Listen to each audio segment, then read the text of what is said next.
இப்போ நம்ம ஒரு மீன் பிடிச்சிருக்கோம் ஜிக்கில். நான் இவ்வளவு நாள் அந்த மீன் பிடிச்சதே கிடையாது. அது என்ன மீன் அப்படிங்கிற பாருங்க.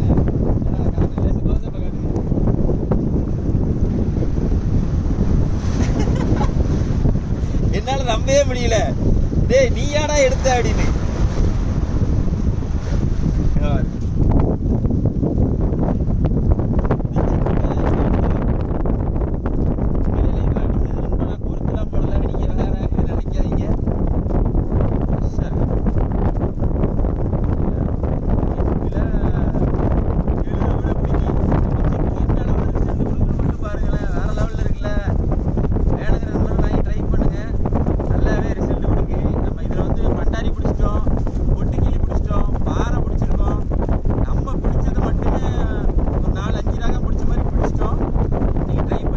பாருங்க அண்ணன் நேக்கா எப்படி தட்டுறாங்கன்னு பாருங்க. அந்த முள்ளை கரெக்டாக எடுத்து தான் தட்டணும். எடுத்துட்டாங்களா? ஏன்னா அப்படியே ரிலீஸ் பண்ணிடுறேன். உள்ள தண்ணிக்கு ரிலீஸ் பண்ணி விட்டுறேன். வா.